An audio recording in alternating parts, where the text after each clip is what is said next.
Que a graça e a paz do nosso Senhor e Salvador Jesus Cristo esteja sobre a sua vida, esteja sobre a sua família e esteja sobre todos nós, porque dela todos somos carentes. Somos da Primeira Igreja Batista em Cabo Verde, Minas Gerais, e é uma alegria ter você conosco aqui, para juntos refletirmos na Palavra de Deus. Vivemos tempos difíceis, onde a nossa fé é desafiada a esperar em Deus em meio a crises que nos sobrevêm. Especialmente nesse momento, muitas famílias sofrem com a Covid-19, essa pandemia. Temos perdido muitas pessoas como país, como amigos também, e nós sempre oramos pelas famílias que estão travando esta luta e que perderam familiares, entes queridos.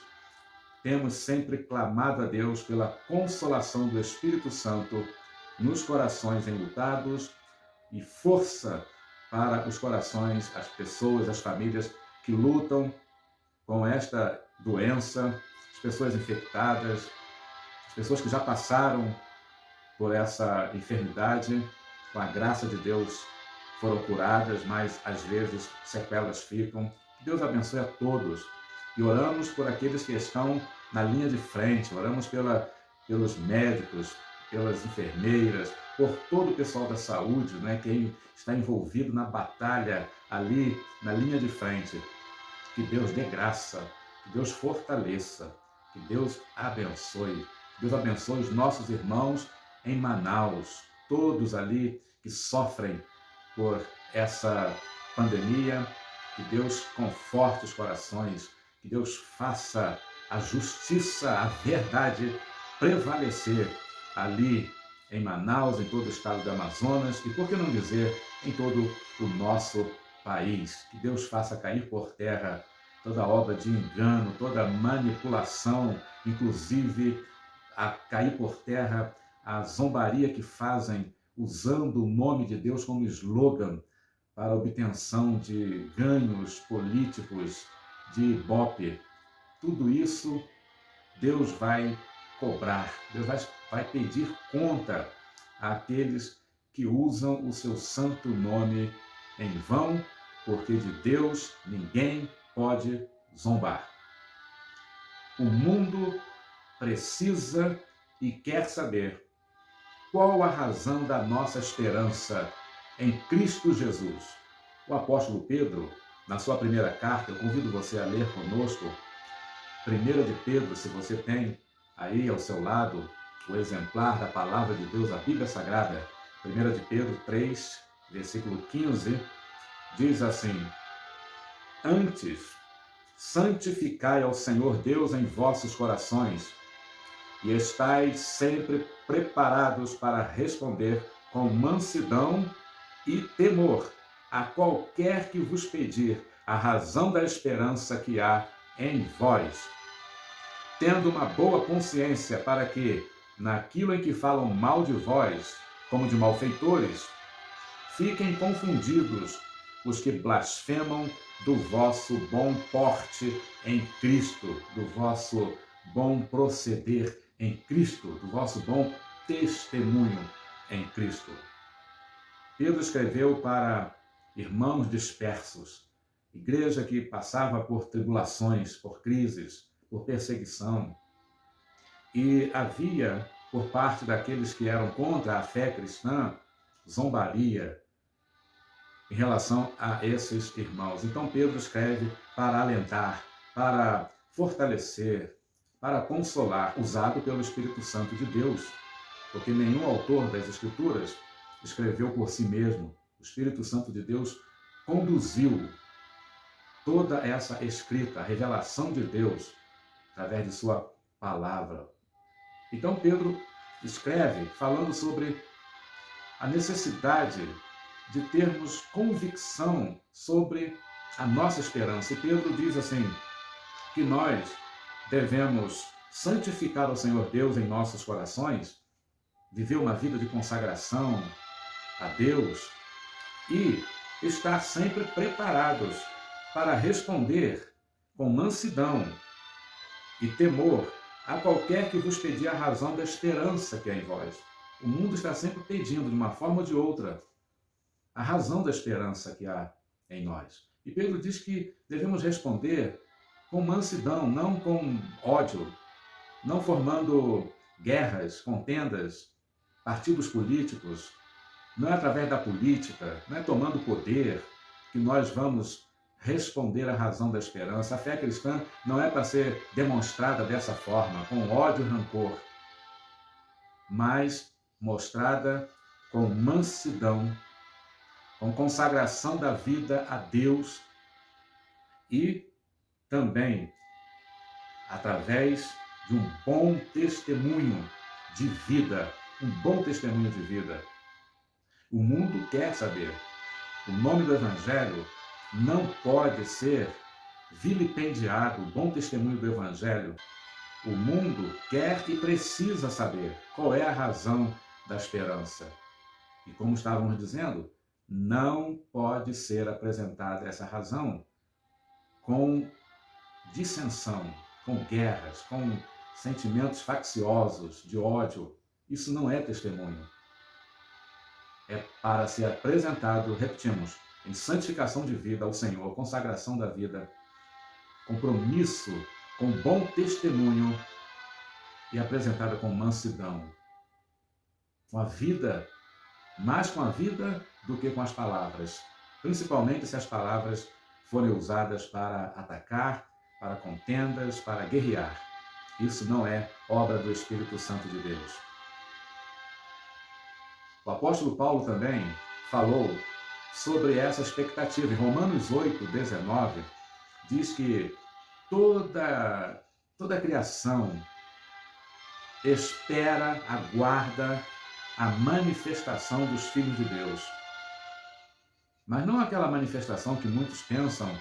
Há poucos dias vimos uma trágica manifestação em que muitos que se dizem cristãos, filhos de Deus, estavam envolvidos, praticando violência ali no Capitólio, nos Estados Unidos. Não é isso que a Bíblia diz. A manifestação é a manifestação da vida transformada. É uma vida que mostra o poder transformador do Evangelho. É essa manifestação que Deus quer que o mundo veja em nós, o mundo aguarda, toda a criação aguarda a manifestação, com expectativa nos filhos de Deus. Mas muitos têm sido enganados para fazer dessa manifestação uma questão, uma batalha carnal, humana, que nada tem a ver com a palavra de Deus, com o bom testemunho, uma vida que mostra o poder transformador do Evangelho, o amor de Deus, porque Deus é amor e Ele nos salvou em Cristo.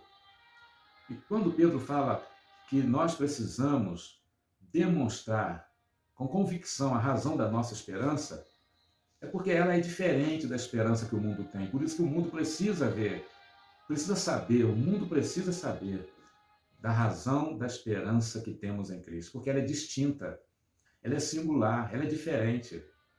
Satanás tem feito um grande empreendimento há muito tempo para tornar o Evangelho de Jesus numa simples ideia religiosa e tornar tudo igual. E isso está bem claro hoje para quem quiser ver, né? Mas a razão da nossa esperança em Cristo, a esperança nossa em Cristo é distinta, ela é diferente. Por quê? O apóstolo Pedro mesmo diz que essa esperança é bendita.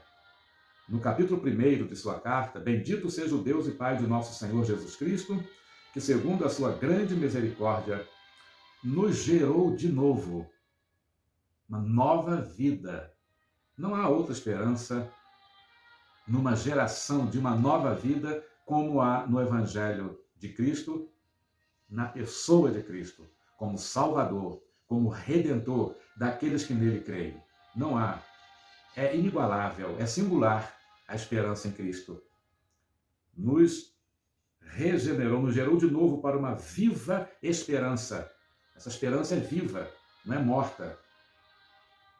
Por quê que ela é viva? Porque ela se baseia em fato, num fato de que houve um Redentor que veio ao mundo, assumiu a nossa culpa, a nossa condenação ali na cruz, em nosso lugar, para nos dar essa nova vida.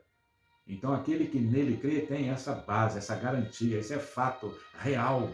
Por isso a esperança é viva, não é uma esperança morta, que se baseia em filosofias humanas, que se baseia em religiões, que se baseia na própria capacidade e merecimento humano.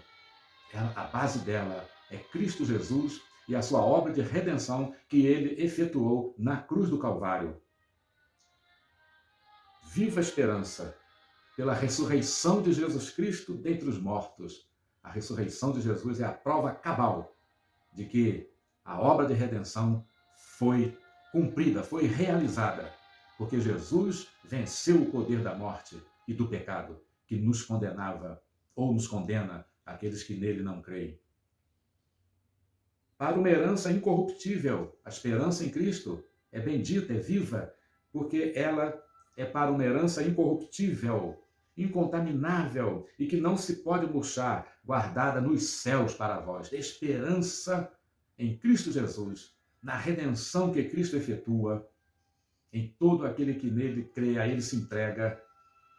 Essa esperança é para a vida eterna.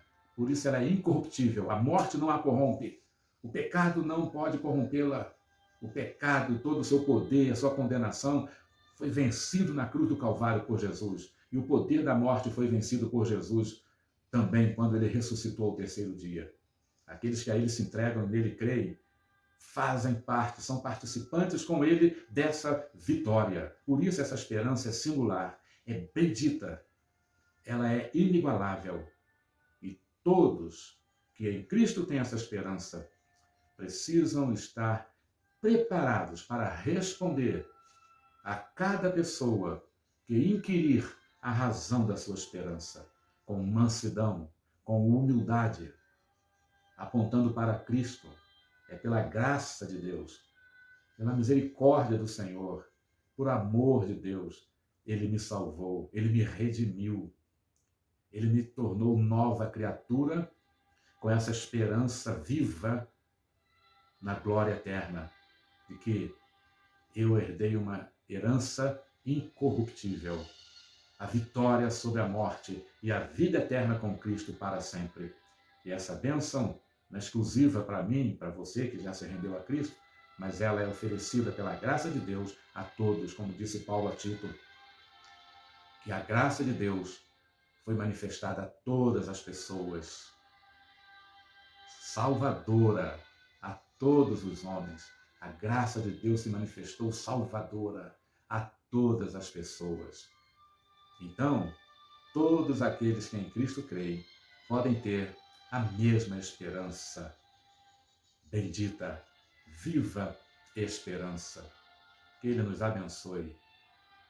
Tenha você também em Cristo essa esperança bendita. Amém.